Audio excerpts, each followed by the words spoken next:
தேவா உமகத்துவம் நீங்காத நித்திய கர்த்தத்துவம் என் தேவா உமகத்துவம்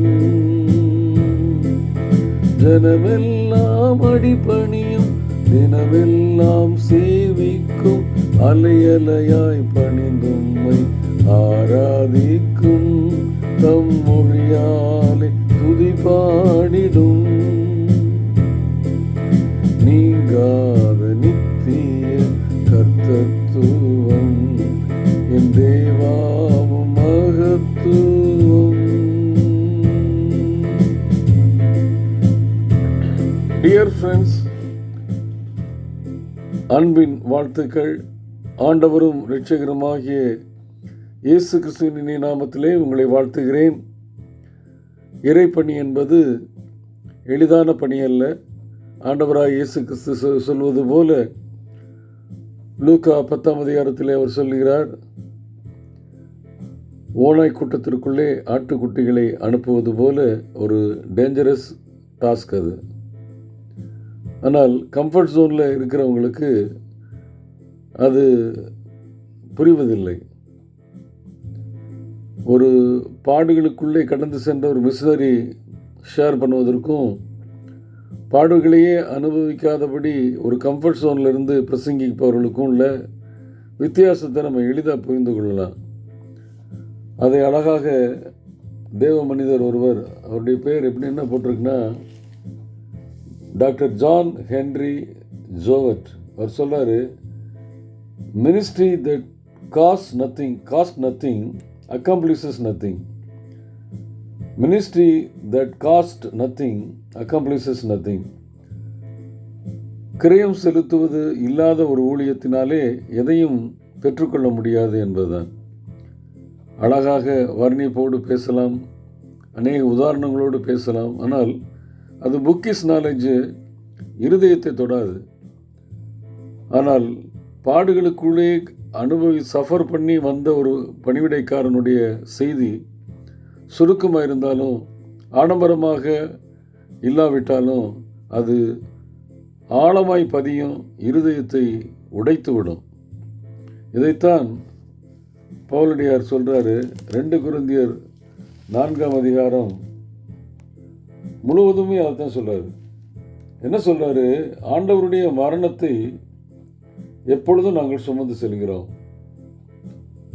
எங்கள் சரீரத்திலே சுமந்து தெரிகிறோம் என்று சொல்கிறார். அப்படின்னா என்ன அர்த்தம்? பாடுகளை சுமந்து செல்கிறோம்.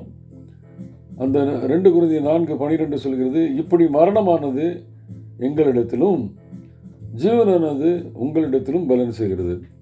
நாங்கள் பாடுகளை சுமந்து செல்வதனாலே நீங்கள் உயிர்ப்பிக்கப்படுகிறீர்கள். அதான் சொல்கிறார். நாங்கள் பாடுகளை கடந்து வந்து அதை உங்களிடத்திலே பகிர்ந்து கொள்வதனாலே நீங்கள் உங்களுடைய ஆத்மா உயிர் பெறுகிறது. அப்படி உயிர்ப்பிக்கின்ற பணியை செய்வதற்கு ஆண்டவர் எங்களுக்கு வாய்ப்பை தந்திருக்கிறார் என்பதை அவர் கற்றுக் கொடுக்கிறார். அதனால் நாங்கள் சோர்ந்து போவதில்லை. எங்கள் பாடுகளை கண்டு எங்களுடைய வேதனைகளை கண்டு நாங்கள் சோர்ந்து போவதில்லை.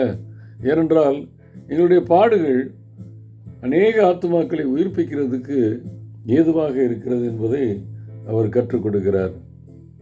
உண்மையான ஊழியத்தை செய்கிறவருடைய வாழ்க்கையிலே பாடுகள் தவிர்க்க முடியாது. ஆமாம், அழகாக இன்னொரு வார்த்தையை தேவமனிதர் சொல்வது, test of a true ministry is not stars but scars அப்படிங்கிறாரு. The test of a true ministry is not stars but scars. உண்மையான ஒரு மிஷனரி ஊழியம் என்பது நட்சத்திரங்களால் அலங்கரிக்கப்பட்டதில்லை, காயங்களாலே உருவாக்கப்பட்டது. அதனால தான் பவுலடியார் சொல்லுகிறார், கலாத்தியருக்கு எழுதும் பொழுது அவருடைய அச்சடையாளங்களை 6:17 சொல்கிறாரு, அவருடைய அச்சடையாளங்களை நாங்கள் தரித்து கொண்டிருக்கிறோம். இயேசு கிறிஸ்துவின் அச்சடையாளங்கள் வரும் பொழுது அவர் கையில் உள்ள காயம், காலில் உள்ள காயம், அவருடைய நெஞ்சில் குத்தப்பட்ட காயத்தை தவிர்க்க முடியாது.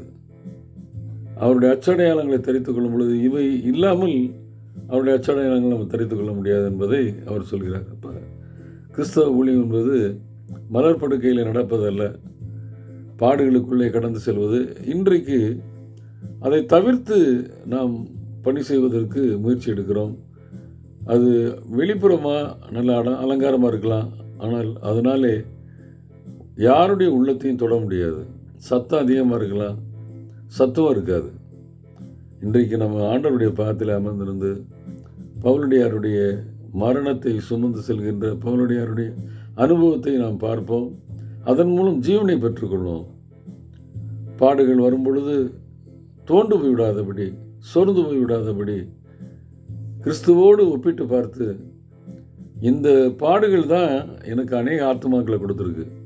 இத்தனை திருச்சபையை அவர் ஃபார்ம் பண்ணியிருக்காருன்னா அது காரணம் கிறிஸ்துவின் மரணத்தை சுமந்து செல்வதனால. ஜுடைசர்ஸ் அப்படின்னு சொல்கிறாங்க. அவர் வாழ்ந்த காலத்தில் ஜுடைசர்ஸ், அதாவது யூத மத போதகர்கள் எந்த சஃபரிங்ஸுமே அவங்க படமாட்டாங்க. அதனால் எழுப்புதல் அவர் மூலம் வர முடியல. ஷார்ட் பீரியடில் ஏறக்குறைய 10 ஆண்டுகளுக்குள்ளேன்னு சொல்கிறாங்க பவுலடியார் ஸ்தாபித்த சபைகள் ஏராளம். காரணம் எந்த பணமோ எந்த காரியங்களும் அல்ல, கிறிஸ்துவின் மரணத்தை எங்களுடைய சரீரத்திலே சுமந்து சென்றோம். இதுதான் நமக்கு முன்னுதாரணம். அப்படிப்பட்ட கிரயம் செலுத்துகின்ற சீடர்களாக நம்மை அர்ப்பணிப்போம். அநேக ஆத்துமாக்களை ஆதாயப்படுத்திக் கொள்வோம். கர்த்தர் தாமே நம்மை ஆசீர்வதிப்பாராக. ஆமேன்.